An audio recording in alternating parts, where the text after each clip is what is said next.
आप सभी प्यारे साथियों का स्वागत है दोस्त मेरे हमारे इस नए वीडियो में, एक शानदार वीडियो में और एक बेहतरीन वीडियो में। मेरे भाई आज हम लोग पढ़ने वाले हैं कक्षा 10वीं के हिंदी का हम लोग तीसरा चैप्टर पढ़ने वाले हैं।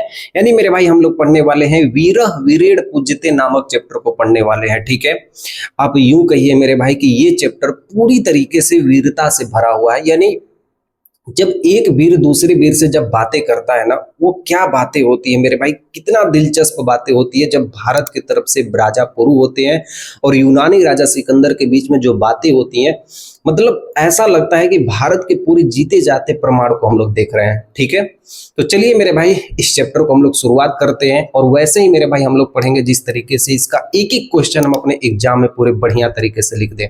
ठीक है मेरे भाई, तो चलिए हम लोग इस चैप्टर की शुरुआत करते हैं।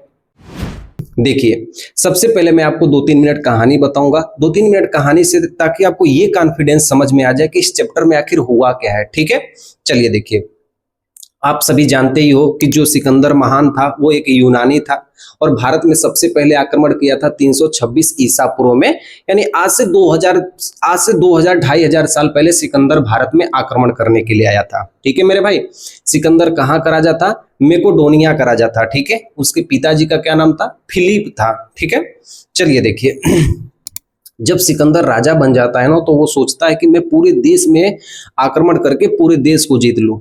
तो सिकंदर क्या था ना कि यूरोप के देशों को जीत लिया था, अब एशिया के द्वीप जितने थे सबको जीतना था। उसमें से मेरे भाई हमारे भारत पे वो आया था आक्रमण करने के लिए। 326 ईसा पूर्व की बात थी। तो जब वो भारत में आक्रमण करने के लिए आया था ना, तो पाकिस्तान की तरफ से आया था। पाकिस्तान उस समय भारत का ही हिस्सा था। आज अभी पाकिस्तान को आजाद हुए कितना साल हुआ है मेरे भाई? 80 साल हुआ है।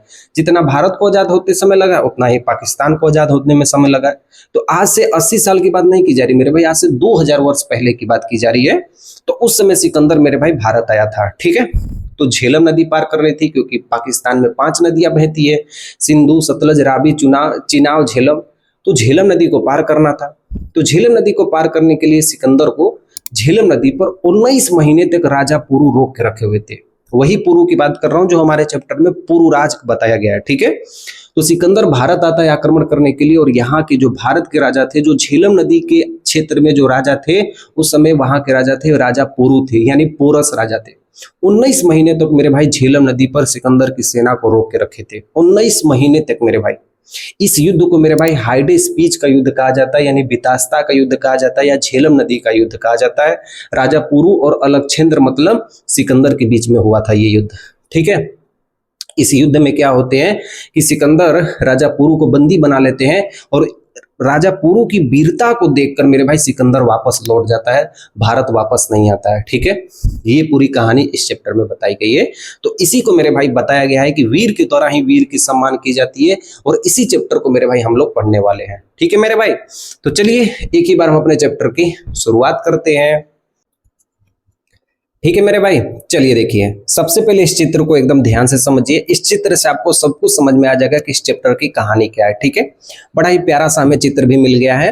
तो सबसे पहले देखिए, जो आपको पिंजड़ा दिख रहा है, इस पिंजड़े में एक व्यक्ति बैठा हुआ है। ये भारत के झेलम नदी के राजा थे। झेलम नदी के क्षेत्र में जो राजा रहे थे वो राजा पुरु थे, यानी इन्हीं को इस चैप्टर में मेरे भाई पुरु राज कहा गया है। ठीक है मेरे भाई, और ये जो आपको राजा दिखाई दे रहे हैं ये अलकनंदा है।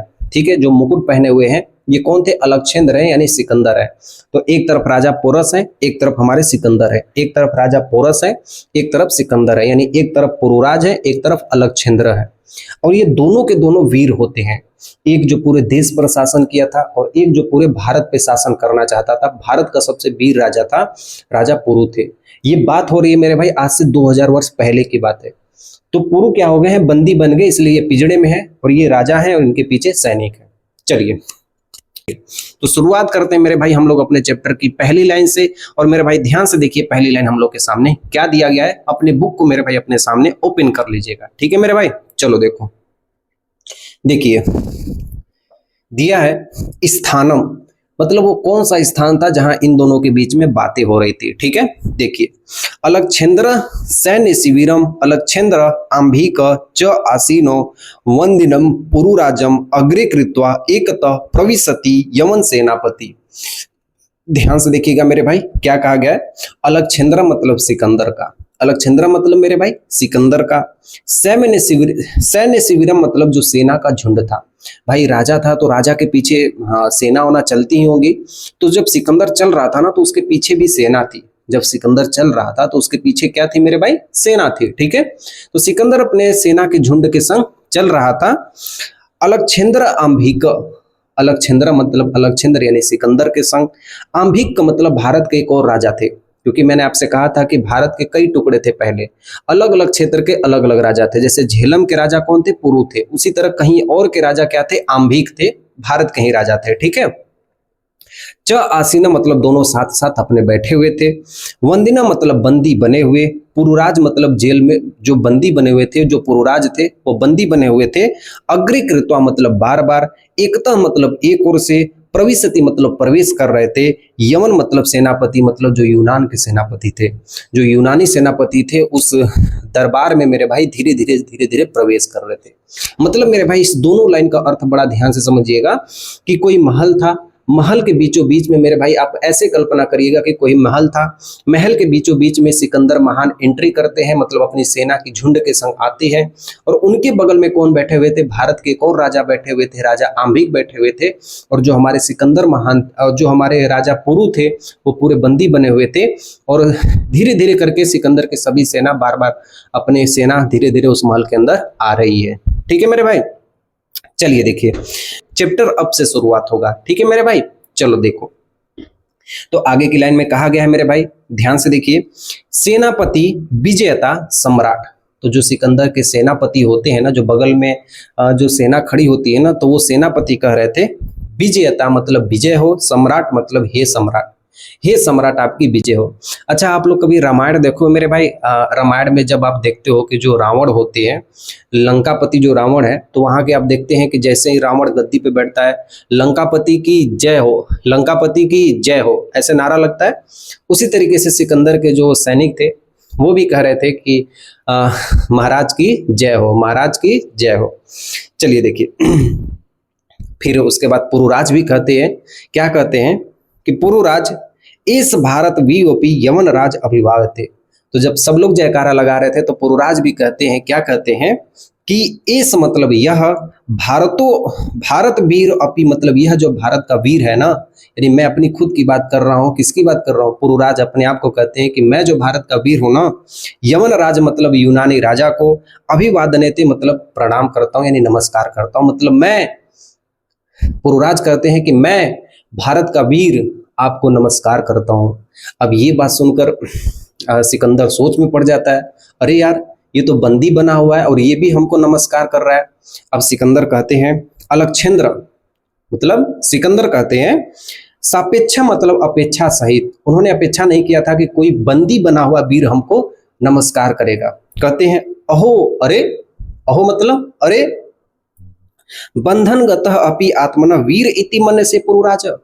बंधन बता मतलब बंधन में पड़े हुए भी, अपि मतलब अपने आप को, आत्मना मतलब अपने आप को, वीर इति मतलब वीर मानते हो, मानते मतलब मानते हो, पुरुराज का मतलब पुरुराज कि हे पुरुराज तुम बंधन में बने हुए हो, तुम पिजड़े में बंधे हो, फिर भी अपने आप को वीर मानते हो, जो मुझे प्रणाम कर रहे हो, जो मुझे नमस्कार कर रहे हो कि यह भारत वीर आपको नमस्कार करता है, प्रणाम करता है। तो फिर पुरुराज कहते हैं कि यमन राज सिंहस्तु सिंह ए वने वा भवतु पिंजरे वा।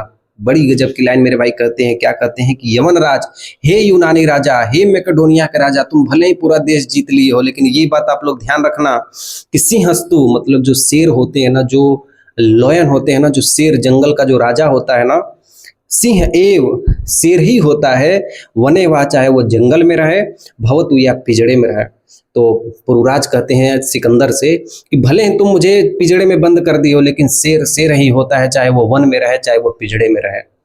तो भाई सिकंदर कहते हैं कि वाह गजब बात है यार। तो फिर अब सिकंदर की बारी आती है। सिकंदर कहते हैं कि किंतु पंजरस्य सिंह न किमपि पराक्रमते। इसका मतलब हो गया कि किंतु का मतलब किंतु, पंजरस तक मतलब पिंजड़े में पड़ा हुआ, सिंह का मतलब जो शेर होते हैं, न किमपि मतलब कुछ नहीं कर सकता, पराक्रमे मतलब कोई भी पराक्रम नहीं कर सकता। तो सिकंदर पुरुराज से कहते हैं कि देखो भाई, पिंजड़े में अगर कोई शेर बंधा हुआ है तो वो कुछ नहीं कर सकता, वो शेर शेर नहीं रह जाएगा, और वो पराक्रम भी नहीं कर सकता, किसी के संग लड़ भी नहीं सकता। ठीक है, चलो। तो इसी बात पे पुरुराज कहते हैं, चलो भैया एक बार पिंजड़वा खोल के तो दिखा दो, फिर हम दिखा देंगे कि भाई हम कौन है। तो मतलब ऐसा नहीं है, इस चैप्टर में मेरे भाई लाइन को आप पढ़िएगा, दिया है कि पुरुराज, पुरुराज मतलब जो हमारे राजा पोरस थे, कहते हैं कि पराक्रमे यदि अवसर लभन्ते अपि च यवन राज, कहते हैं कि पराक्रम ते मतलब जो पराक्रम करता है, यदि अवसर मतलब यदि अवसर लभते मतलब यदि अवसर मिलता है, शेर को जब से ही अवसर मिलता है ना, वो शिकार इतना बारीकी से करता है कि अपने हाथ से शिकार जाने नहीं देता है। कभी आप शेर का मेरे भाई शिकार देखिएगा, अपने हाथ से शिकार को जाने नहीं देता है, इतना तेजी से शेर आक्रमण करता है। अपीच यवनराज, और यह और भी है यवनराज कि जो शेर होते हैं ना, वो किसी के संग पराक्रम करते हैं और अपने शिकार को जाने नहीं देते हैं, जब तक उनके हाथ बंधे हुए हैं पिंजड़े में तभी तक बंधे हुए हैं, लेकिन मौका मिलेगा तो शेर कभी भी खाली नहीं छोड़ेगा, चाहे वो इंसान हो चाहे वो जानवर हो। ठीक है मेरे भाई, चलो देखो, इसी बात पर एक श्लोक कहते हैं पुरुराज, क्या कहते हैं कि बंधन मरण वापी, ध्यान से सुनिएगा मेरे भाई, ये श्लोक आप लोग हाईलाइट कर लीजिएगा, परीक्षा में मेरे भाई यदि इस चैप्टर से पूछा जाएगा तो ये श्लोक ही पूछा जाएगा। ठीक है, चलिए देखिए, बंधन मरण वापी जयो वापी पराजय उभयत्र समो वीर, वीर भावो ही वीरता। क्या गजब की लाइन कहते हैं मेरे भाई, बड़ा ध्यान से सुनिएगा कि बंधन मतलब बंधन हो या मरण का मतलब मृत्यु हो, बंधन हो या मृत्यु हो, वापी मतलब अथवा, जयो अपि पराजय, जय हो या पराजय हो, मतलब बंधन हो या मृत्यु हो, और जीत हो चाहे हार हो, उभयत्र समो यूरो, उभयत्र मतलब दोनों ही अवसर में, समो मतलब समान रहता है, वीर का मतलब वीर, दोनों अवसर में मेरे भाई जो वीर होते हैं वो समान होते हैं। वीर भावो ही वीरता, यही वीर भाव की वीरता कहलाती है, यही वीर के भाव की हुई हम क्या कहते हैं मेरे भाई, वीरता कहलाती है। यानी कहते हैं कि वीर वो है, चाहे वो बंधन में बंधा हुआ हो, चाहे वो मुक्त खुला सांड जैसा घूम रहा हो, चाहे उसकी जीत हुई हो चाहे उसकी हार हुई हो, वीर वही कहलाता है मेरे भाई जो हर एक स्थिति में समान भाव से रहे, वही वीर की असली वीरता कहलाती है। ठीक है, इस दोनों श्लोक से मेरे भाई सीखने वाली चीज ये है कि जिंदगी में मेरे भाई कोई भी परिस्थिति हो, अपने आप को मेरे भाई यदि आप मान ली हो कि मैं ये कर सकता हूं, मेरे पास ये क्षमता है, तो आप मेरे भाई कर सकते हो। ठीक है, आपके पास कोई भी परिस्थिति आए, आप नो टेंशन रहो। ठीक है मेरे भाई, आप कर सकते हो मतलब आप कर सकते हो। ठीक है, ये वीर की पूरी निशानी होती है, जीत हो चाहे हार हो, चाहे आप बंधन में पड़े हो चाहे बंधन से मुक्त हो, वीर हमेशा वीरता है, वीर के भाव ही मेरे भाई ये क्या कहलाते हैं, वीरता कहलाते हैं। ठीक है, चलिए देखिए, अब हम दूसरे श्लोक की ओर चलते हैं, अनुवाद की ओर चलते हैं। थोड़ा सा पेज को पलट लीजिए और यहाँ से इस दूसरे अनुवाद को हम लोग पढ़ते हैं। ठीक है, कैसा लग रहा है आपको? भाई साहब एकदम मजा आ रहा है, दोनों वीर आपस में बात कर रहे हैं। ठीक है, चलिए देखिए, तो अब बात होती है अंभिकराज। अंभिकराज बात करते हैं। ठीक है, अंभिकराज कौन होता है? अंभिकराज भारत के ही किसी दूसरे कोने का एक राजा होता है जो सिकंदर के साथ मिला हुआ होता है। ठीक है, कहता है सम्राट वाचाल एस हंतव्य, कहता है अंभिकराज कि हे सम्राट, वाचाल का मतलब ये बहुत बोल रहा है, जो पिंजड़े में बंधे हुए पोरस थे तो उनको देखकर अंभिक कहता है कि सम्राट ये बहुत बोल रहा है, ज्यादा बोल रहा है आपको, ऐसा हंतव्य मतलब इसे मार देना चाहिए, ये ज्यादा बोल रहा है, इसे क्या करना चाहिए, इसे मार देना चाहिए। तो उसके बाद सेनापति कहते हैं आदि सतु सम्राट, आदि सतु मतलब आज्ञा दें, सम्राट का मतलब सम्राट, कि जो सेनापति होते हैं वो कहते हैं कि हे सम्राट आप आज्ञा दीजिए, मार के इसका क्या कर देंगे, सर कलम कर देंगे, बस आप आज्ञा दीजिए। ठीक है, तो अब देखिए सिकंदर क्या कहते हैं कि अथ मम मैत्री संधे अस्वीकारणे तम की अभितनम आसीत पुरुराज। इसका मतलब ये हुआ मेरे भाई कि सिकंदर कहते हैं कि जब मैं तुम्हारे पास मित्रता का प्रस्ताव लेकर गया था तो तुम मुझे ठुकरा क्यों दिए, तुम मुझे ठुकरा क्यों दिए, तुम मेरे मित्र बन जाते। तो इसी को कहा गया है कि अथ मतलब फिर, मम मतलब मेरा, मैत्री संबंधी मतलब जो मित्रता की संधि, अस्वीकारणे मतलब जो अस्वीकार कर दिए, तब की मतलब तब क्यों किया, मैंने तुम्हारे सामने अपनी मित्रता की संधि पहले प्रस्तुत की तो तुमने अस्वीकार क्यों कर दिया। ठीक है, अभिमतम मतलब विचार था, आसित मतलब था, पुरुराज मतलब पुरुराज। हे पुरुराज, तुम्हारे मन में क्या विचार था। पहले के जो राजा होते थे ना मेरे भाई, तो वो लोग क्या करते थे, पहले साम दाम दंड भेद, पहले समझाते थे, फिर दाम देते थे, फिर दंड करते थे, फिर भेद मतलब कूटनीति अपनाते थे। तो वही गुण अपनाया था सिकंदर। पहले वो मित्रता बन जाता, मित्र बन जाता, तो मित्र बनने के बाद वो आसपास के एरिया में भी कब्जा कर लेता। मित्र बनने का तो यही तो कारण था पहले, आज की मित्रता थोड़ी ना है। तो तो अलक्षेंद्र कहता है कि हे पुरुराज, मैंने तुम्हारे सामने मित्रता का प्रस्ताव लेकर आया था, तुमने अस्वीकार क्यों कर दिया, तुम्हारे मन में क्या चल रहा था। ठीक है, तो पुरुराज कहते हैं, जो हमारे राजा पोरस है वो कहते हैं कि स्वराज्य से रक्षा राष्ट्र दोहास्य मुक्ति। कहते हैं, बहुत ही प्यारा सा लाइन कहते हैं, क्या कहते हैं कि स्वराज्य से रक्षा, अपने राज्य की रक्षा करना, अपने राज्य की रक्षा करना एक वीर का परम गुण होता है। ठीक है, और कहते हैं राष्ट्रद्रोहाश्च, राष्ट्रद्रोह से मुक्ति का मतलब मुक्ति मिल जाती है। अगर मैं तुमको मित्र बना लूं और तुम पूरे मेरे राष्ट्र को कब्जा कर लोगे तो मेरे ऊपर जो राष्ट्रद्रोह का कलंक लगेगा वो मैं सह नहीं पाऊंगा। इसलिए कहते हैं कि अपने राज्य की रक्षा करना और राष्ट्रद्रोह से मुक्ति पाना, इसी कारण मैं तुम्हारी मित्रता को अस्वीकार कर दिया। क्यों कर दिया, आगे देखिए। तो अलक्षेंद्र कहते हैं कि मैत्री करणे अपि राष्ट्रद्रोहम। अलक्षेंद्र अब कहते हैं कि भाई ये कहाँ का कानून है कि मित्रता करने के बाद राष्ट्रद्रोह का कलंक लग जाएगा तुम्हारे ऊपर। सिकंदर कहते हैं पुरुराज से कि पुरुराज तुम हमको ये बताओ कि कैसे तुमको लग गया कि मतलब हम तुमसे मित्रता का प्रस्ताव रखे, तुम्हारे राज के सभी लोग कह देंगे कि तुम राष्ट्रद्रोह हो। तो वही कहते हैं मैत्री करने मतलब मित्रता करने में भी, राष्ट्रद्रोह मतलब राष्ट्र के साथ धोखा। तो आगे देखिए क्या होता है। पुरुराज अब कहते हैं कि आम राष्ट्रद्रोह यमन राज एक इत भारत राष्ट्र बहुनी चात्र राज्यानि बहुवश्य शासका। पुरुराज कहते हैं, राजा पोरस कहते हैं कि हाँ राजद्रोह, कहते हैं हाँ राजद्रोह, यमन राज मतलब हे यूनानी राजा, एकम इद, यह एक भारत राष्ट्र का मतलब हमारा एक भारत राष्ट्र है। यह जो हमारा भारत है ना, ये हमारा एकमात्र भारत राष्ट्र है।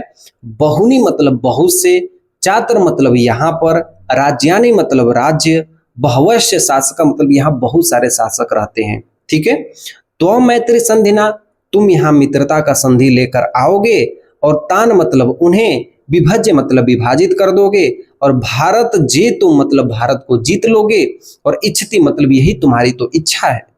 आंभिक मतलब आंभिक राज, चा से मतलब इसका, प्रत्यक्ष प्रमाण मतलब इसका प्रत्यक्ष प्रमाण है। तो जो आंभिक राज है, जो आंभिक बगल में आपके खड़ा है, ये भी आपका प्रत्यक्ष प्रमाण है। ये बात आप ध्यान रखिएगा। तो मेरे भाई इन चारों लाइन का मतलब होगा, ये बात आप लोग ध्यान से सुनिएगा कि पहले के समय में क्या होता था ना कि जो दूसरे देश के जो यूनानी थे, क्योंकि पहले सिकंदर आया था, फिर महमूद गजनवी आया, महमूद गोरी आया, फिर मौर्य वंश, गुप्त वंश, उसके बाद गुलाम वंश, फिर उसके बाद आपको गुलाम वंश के बाद फिर आपको मुगल वंश, फिर उसके बाद मराठा साम्राज्य, मतलब ऐसे ऐसे ये लोग आते गए। तो ये कैसे राज किए, पहले एक राज्य पे कब्जा कर लिए, फिर धीरे धीरे उसके बगल वाले पे कब्जा कर लिए, करते करते करते पूरे देश पर कब्जा कर लिए। तो वही राजा पुरु कह रहे हैं कि पहले आप मुझसे मित्रता करोगे, फिर मेरे बगल में मेरे जो भी मित्र हैं उनसे आप मित्रता करोगे, और इस तरीके से आप पूरे क्षेत्र पे अधिकार अपना कर लोगे। तो ये तो मेरे देश के साथ क्या हो गया, अन्याय हो गया। क्योंकि ये भारत है, यहाँ अनेक राजा होते हुए भी, ध्यान से सुनना मेरे भाई, ये भारत है और यहाँ अनेक राजा होते हुए भी भारत एक है, और आज भी यही नीति अपनाई जाती है। ये भारत है और यहाँ अनेक राजा होते हैं। जैसे उत्तर प्रदेश के राजा कौन है, मतलब सीएम कौन है, योगी आदित्यनाथ। बिहार के कौन है, नीतीश। उसी तरह मेरे भाई ये पूरे भारत है, अनेक राजा होते हुए भी भारत हमारा क्या है, एक है। समझ रहे हो मेरी बात। तो यही सिकंदर को बात को कहते हैं कि तुम यदि मुझसे मित्रता कर लोगे तो मेरे आसपास के क्षेत्रों में भी क्या करोगे, तुम राज्य कर लोगे। और यही क्या है, राजा पुरु मना कर दिए। ठीक है, चलो देखो मेरे, फिर इस बात को सुनकर अलक्षेंद्र को गुस्सा आ जाता है। अलक्षेंद्र क्या कहते हैं कि भारतम एकम राष्ट्रमिति, भारत एक राष्ट्र है, कहते हैं कि भारत एक राष्ट्र है। तव वचन विरुद्धम, ऐसा तुम्हारा कहना गलत है। त्वम वचन मतलब ऐसा तुम्हारा, वचन का मतलब जो कहना है, विरुद्धम का मतलब गलत है। तुम्हारा कहने का मतलब जो भारत एक राष्ट्र है, ये तुम्हारा कहना क्या है मेरे भाई, गलत है। हे पुरुराज, ये तुम्हारा कहना क्या है, गलत है। ये तुम्हारी सोच गलत है कि भारत एक है। भारत पर तो अनेक राजा राज कर रहे हैं। तो कहते हैं कि इह तावत राजान जना च परस्पर उदयंती। इह मतलब यहाँ तो, तावत मतलब अभी भी, राजाना जना मतलब राजा और प्रजा में, च परस्परम मतलब आपस में विवाद, द्रुहंती मतलब लड़ते रहते हैं। आज भी अलक्षेंद्र मतलब जो सिकंदर थे, वो पुरुराज से कह रहे हैं कि तुम ये कहते हो कि तुम्हारा भारत है। जो अलक्षेंद्र हैं, जो सिकंदर हैं, वो पुरुराज से कहते हैं कि तुम ये कहते हो कि तुम्हारा भारत है। यहाँ आज भी प्रजा और राजा में क्या हो रही है, लड़ाइयां होती रहती हैं। इस बात को सुनकर फिर हमारे पुरुराज कहते हैं, क्या कहते हैं कि तद सर्वम अस्माकम आंतरिक विषय वाह शक्ति तंत्र हस्तक्षेप असहन यमन राज पृथक धर्मा पृथक भाषा भूषा अपि वहम सभी भारतीय। बड़ा ध्यान से सुनना, एक लाइन बहुत इंपॉर्टेंट लाइन है, देखिए। तत् मने वह, सर्वम मतलब सब, अस्माकम मतलब हमारा, आंतरिक विषय मतलब आंतरिक मामला है। ये सब जो आप कह रहे हो ना, ये हमारा आंतरिक मामला है। हमारे देश में क्या क्या हो रहा है किसी और देश से मतलब नहीं है। हमारे भारत में क्या क्या हो रहा है किसी और देश से मतलब नहीं है। हमारी प्रजा में क्या हो रहा है, हमारे देश में क्या हो रहा है, ये हम अपने में निपटा लेंगे। आप यहाँ पे कुछ नहीं बोल सकते हैं। कौन कहा, राजा पोरस कहते हैं, ठीक है। कहते हैं कि वाह शक्ति मतलब जो बाहरी शक्ति है, तंत्र मतलब वहां पर, हस्तक्षेप मतलब हस्तक्षेप, असहन मतलब सहन नहीं किया जाएगा, यवन राज मतलब हे यूनानी राजा। तो पुरुराज कहते हैं कि हे सिकंदर महान, तुम भले ही बाहर से हो, लेकिन तुम्हारी बातों को भारत में लागू नहीं किया जाएगा। हम किसी दूसरे, मतलब मेरे कहने का ये है कि मेरे भाई, आज आप देखिए, आप कोई भी काम करने जाते हैं तो आप किसी विदेशी व्यक्ति से पूछ कर करते हैं। आपको सड़क बनाना है, सरकार बनाएगी। कहाँ की सरकार बनाएगी, भारत सरकार की बनाएगी। किसी दूसरे देश से पूछ कर बनाएगी, नहीं बनाएगी। उसका मन करेगा तो मेरे भाई 4 ओवरब्रिज बनाए, उसका मन कर रहा है तो एक भी ओवरब्रिज ना बनाए। तो ये हमारे देश का मामला है, हम कुछ भी कर सकते हैं, आप इसमें कुछ भी हस्तक्षेप नहीं कर सकते हैं। यही बात पुरुराज जो राजा पोरस थे वो सिकंदर से कह रहे हैं, ठीक है। फिर कहते हैं पृथक धर्मा मतलब अलग धर्म होते हुए भी, भाषा भूषा मतलब यहाँ की भाषा और वेशभूषा अलग होते हुए भी, अपि मतलब भी, वयम सभी भारतीय, हम सभी भारतीय हैं। ये हमारा भारत देश है। यहाँ की भाषा आपको अलग देखने को मिलेगी, यहाँ का रहन सहन आपको देखने को अलग मिलेगी, लेकिन फिर भी हम क्या हैं, भारतीय हैं। आप उत्तर प्रदेश में आएंगे, हिंदी बोली जाएगी, बिहार में बिहारी, मुंबई में मराठी, गुजरात में गुजराती, उड़ीसा में उड़िया, कर्नाटक में तेलुगु, कन्नड़ भाषा, तमिलनाडु में तेलुगु। तो हर एक जगह अलग अलग भाषा बोली जाती है। इसका मतलब हम अलग अलग देश के थोड़ी ना हैं, हम एक ही देश के हैं। पुरुराज एकदम सीधा सीधा जवाब दे रहे थे अलगचंद्र को, भले ही पिंजड़े में बंद थे, लेकिन ऐसा नहीं है कि आप कुछ भी बोल दो मैं दब जाऊंगा। हम भारत के लोग हैं, शेर शेर होता है, ठीक है मेरे भाई, याद रखना आप। तो यहाँ पे एक श्लोक कहते हैं, फिर से कहते हैं, सुनो। कहा गया है कि उत्तरम यत समुद्रस्य, जिस भारत के उत्तर में, उत्तर के विपरीत मेरे भाई, यहाँ पे जो ये श्लोक है मुझे बहुत कंफ्यूजन लगता है मेरे भाई। आप ये मानो, देखो हिमालय कहाँ है मेरे भाई, उत्तर में है, और जो समुद्र कहाँ है, दक्षिण में है। लेकिन इस श्लोक में मेरे भाई उल्टा कहा गया है, ध्यान से पढ़िएगा। उत्तर यत समुद्र से मतलब उत्तर में समुद्र। तो मेरे भाई भारत के उत्तर में समुद्र नहीं है, बल्कि भारत के दक्षिण एरिया में समुद्र है। भारत के उत्तर में हिमालय है, ठीक है।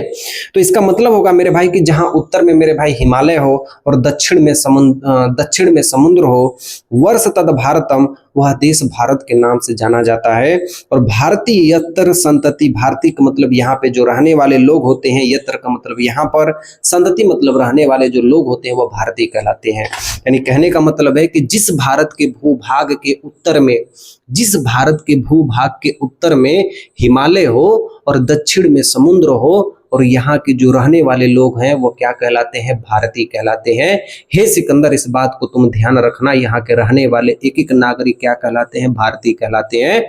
और हर भारतीय यहाँ का वीर होता है, ये बात आप ध्यान रखना भाई। वीर वीर की तरह बोलता है, ये बात आप लोग मेरे भाई ध्यान रखना, ठीक है।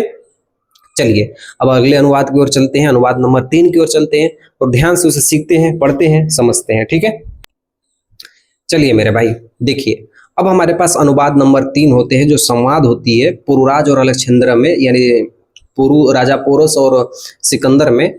तो बहुत ही मामला इसमें गर्म हो जाता है। ठीक है, चलिए देखिए क्यों हो जाता है, पहले ये ध्यान से देखिए। तो सिकंदर कहते हैं, क्या कहते हैं कि अथ में भारत विजय दुष्कर। अथ का मतलब तो, में मतलब मेरी, तो मेरी, भारत विजय मतलब भारत पर विजय पाना, दुष्कर का मतलब मुश्किल होगी। तो सिकंदर पुरुराज से कहते हैं कि सच में मतलब मेरी भारत पे विजय पाना मुश्किल होगी। तो पुरुराज का जवाब क्या होता है देखिए, न केवल दुष्कर, केवल कठिन ही नहीं होगा बल्कि असंभव अपनी मतलब असंभव होगा।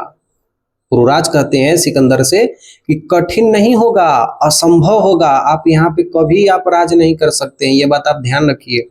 तो अलेक्जेंडर इस बात पे एकदम गुस्सा जाते हैं, मतलब जो सिकंदर राजा होता है वो एकदम गुस्सा जाता है। कहते हैं सरोषम, क्रोध सहित कहते हैं कि द विनीत निकीन जानासी इदानी विश्व विजयनी अलेक्जेंद्र अग्रे वर्षते दुविनिस्त, हे दुष्ट। पुरुराज को कहते हैं सिकंदर, हे दुष्ट, की न जनासी, क्या तुम नहीं जानते हो, इदानी मतलब अभी अभी, विश्व विजयनी मतलब मैं पूरे विश्व को जीत कर आ रहा हूं, अलेक्जेंद्र मतलब सिकंदर के, अग्रे वर्त से मतलब सामने खड़े हो, अग्रे मतलब सामने, वर्तते मतलब वर्त से मतलब खड़े हो। तुमको ये नहीं पता तुम किसके सामने खड़े हो, तुम सिकंदर के सामने खड़े हो। हे पुरुराज, तुमको ये नहीं पता तुम किसके सामने खड़े हो, तुम तो सिकंदर के सामने खड़े हो। और वो सिकंदर जो पूरे देश को जीत के आया है, उसके लिए भारत जितना कठिन होगा, पुरुराज कहते हैं असंभव होगा। कठिन थोड़ा नहीं हम कहे हैं, असंभव होगा। और यही बात सिकंदर को क्या लग जाती है, मिर्ची लग जाती है। अब देखिए फिर क्या होता है, फिर अब पुरुराज कहते हैं, क्या कहते हैं, जानामि किंतु सत्य तो सत्यम यमन यमन राज भारतीय वयम गीता या संदेशा न विस्मराम। जानामि मतलब कहते हैं हम जानते हैं, पुरुराज कहते हैं हम जानते हैं, हम जानते हैं कि आप पूरा देश जीत के आए हैं, लेकिन किंतु का मतलब किंतु, सत्यम तो सत्यम, सत्य तो सत्य है, एम यमन राज, हे यूनानी राजा। पुरुराज कहते हैं कि सत्य तो सत्य है, भाई सत्य तो सत्य है, आप नहीं जीत सकते हैं तो नहीं जीत सकते हैं, आप पूरा अपना प्रयास लगा दीजिए। आप झेलम नदी को पार करने के लिए 19 महीना लगा दिए, आप पूरा भारत में पाने के लिए कितना महीना लगा देंगे।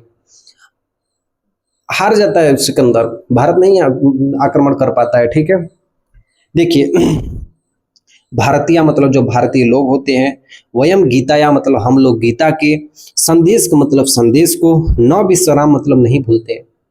सिकंदर कहता, भारत के राजा पोरस कहते हैं कि हम लोग भारत की जो गीता है उसके कभी भी संदेश को हम लोग नहीं भूलते हैं। तो अलेक्जेंद्र कहता है कैसा गीता, कौन सी गीता, कस्वावद गीता या संदेश है। कहता है कस्यावद मतलब तो क्या, गीता या मतलब गीता का संदेश है, तो तुम्हारे गीता का क्या संदेश है। तो पुरुराज कहते हैं सुनिए, इस लाइन को मेरे भाई है नोट लगा लीजिए, ये आपसे एग्जाम में पूछा जाएगा, इसे आप लोग ध्यान रखिएगा। ठीक है, श्लोक बहुत इंपॉर्टेंट होते हैं, ये आपके एग्जाम में पूछे जाते हैं। तो देखिए, हतो व प्राप्स्य स्थिति स्वर्ग जित्वा या भोजस्य महिमा निराशी निर्मम भूत्वा युद्धस्य विजयत्व। कहते हैं, क्या कहते हैं कि हतो वा, या तो मारे गए, कहते हैं कि युद्ध में या तो मारे गए, गीता में कहा गया है कि युद्ध में या तो मारे गए, प्राप्यस्य स्वर्ग, तो स्वर्ग को प्राप्त करोगे। राजा पोरस कहते हैं सिकंदर से कि हमारे गीता में कहा गया है कि यदि तुम युद्ध में मारे गए तो तुम स्वर्ग को प्राप्त करोगे, स्वर्ग को प्राप्त करोगे। ठीक है, जीतवा वाह, यदि तुम जीत गए तो भोजस्व महिमा मतलब पृथ्वी पर सुख भोगोगे। देखते हो मेरे भाई, जो भारत के सैनिक होते हैं यदि शहीद हो जाते हैं तो उन्हें इतनी सलामी दी जाती है, आप यकीन नहीं मानोगे मेरे भाई, स्वर्ग को आप पाओगे।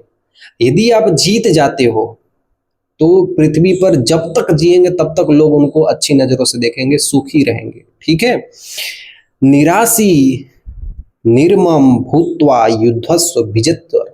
निराशी का मतलब बिना आशा के, निर्मम का मतलब ममता से रहित, भूत्वा का मतलब होकर, युद्धस्व का मतलब युद्ध करो, विगत जर मतलब चिंता और भय से मुक्त होकर। कहते हैं कि हमारी गीता में कहा गया है कि यदि किसी से युद्ध करो तो बिना किसी ममता के, बिना किसी आशा से, बिना किसी ममता और बिना किसी आशा के चिंता और भय से मुक्त होकर किसी से युद्ध करो। समझ में आ रहा है मेरे भाई? तो इस दोनों लाइन का मेरे भाई अर्थ होगा, बड़ा ध्यान से देखिएगा, आपसे परीक्षाओं में ये पूछा जाएगा।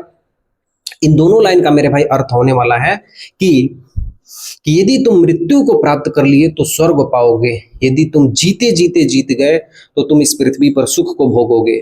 ठीक है, इसलिए कभी भी कहीं भी युद्ध करना, हमारे गीता में कहा गया है कि चिंता और मेरे भाई चिंता और भय से मुक्त होकर बिना किसी आशा के, बिना किसी निराशा के सामने वाले पर आक्रमण करो, यही गीता में कहा गया है। ठीक है, चलिए मेरे भाई देखिए, अंतिम है, इसको अच्छे से पढ़ते हैं। ठीक है, कैसा लगा आपको मुझे जरूर बताना। मैं अपना बेस्ट दे रहा हूं ताकि आपको ये थोड़ा इंटरेस्टिंग लगे। चैप्टर थोड़ा बड़ा है मेरे भाई, तो बड़ा चैप्टर है तो थोड़ा आपको इंटरेस्टिंग लगेगा, तो आपको थोड़ा अच्छे से समझ में आएगा। ठीक है मेरे भाई, चलो देखो,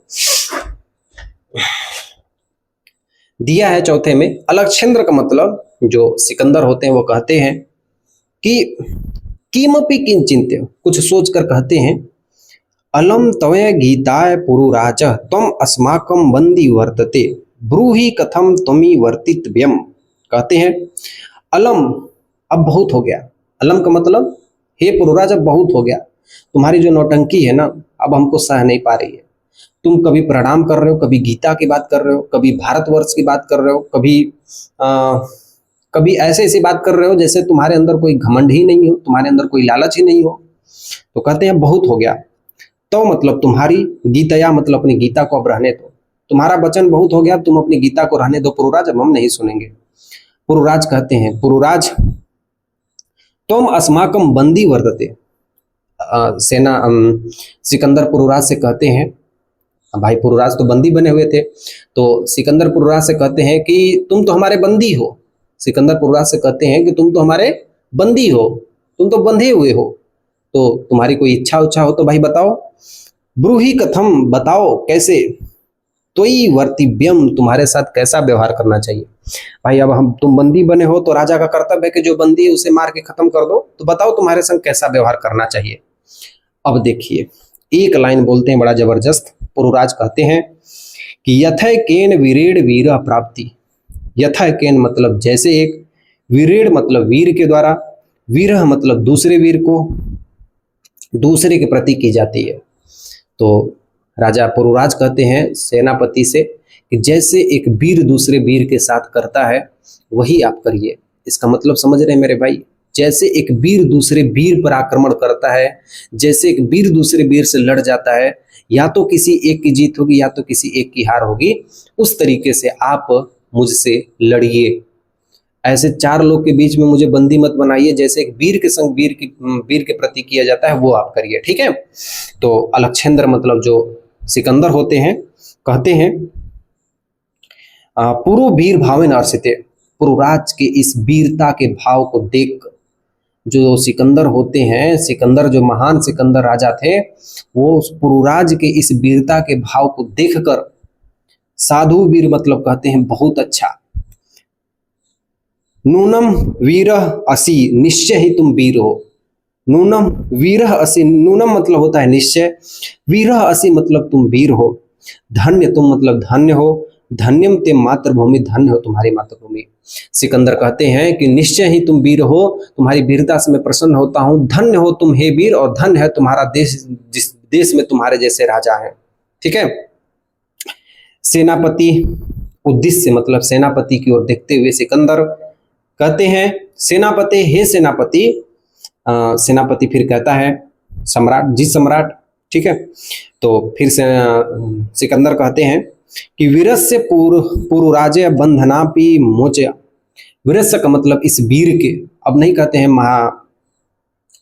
हैं कि पुरुराज, कहते हैं कि इस वीर के, मतलब किसकी बात की जा रही है, पुरुराज के बंधनानी मतलब बंधन को, मोचे मतलब खोल दो। हे सेनापति, ये जो वीर पिंजड़े में बंधा हुआ है जिसका नाम पुरुराज है, इसके बंधन को खोल दो, इसके पिंजड़े को खोल दो, इसके हाथों को खोल दो, इसे अपनी प्रजा को दे दो।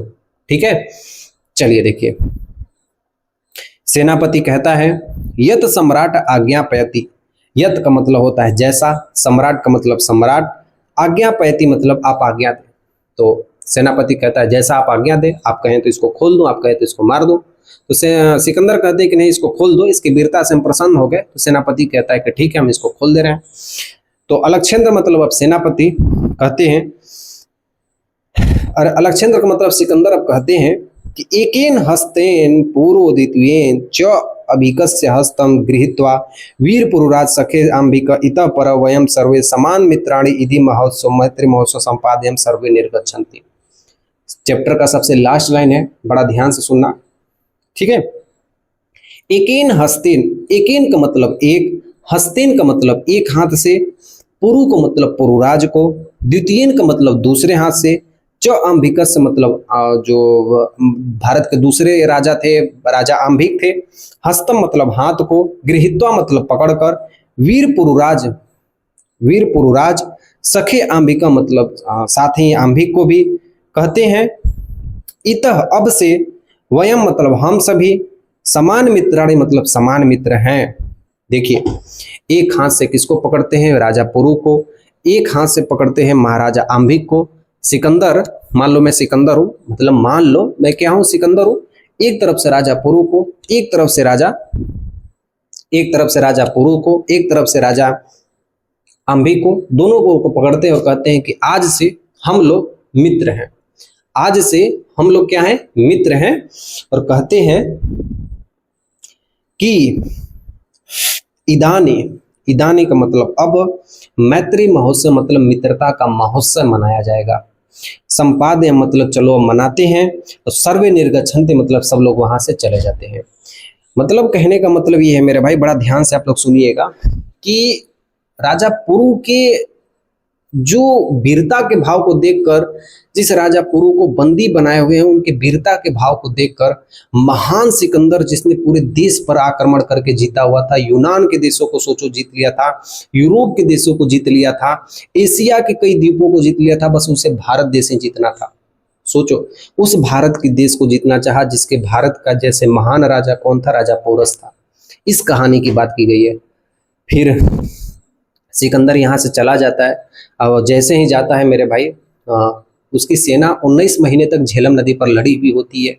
इस कारण जब सिकंदर की सेना यहाँ से जब जाती है ना, तो बेबीलोन में सिकंदर की सेना की मृत्यु हो जाती है, सिकंदर की भी मृत्यु हो जाती है। थके प्यासे घोड़ा थक गए थे, सिकंदर की सेना थक गई थी। 32 वर्ष की उम्र में सिकंदर की मृत्यु हो जाती है बेबीलोन में। समझ रहे मेरे बात को?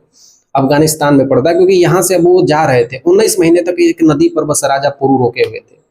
तो ये 32 साल के उम्र में ही सोचो पूरे देश पर राजा किया था। इसलिए सिकंदर को हम लोग कहते हैं महान सिकंदर राजा, और कहते हैं महान अशोक भी कहते हैं।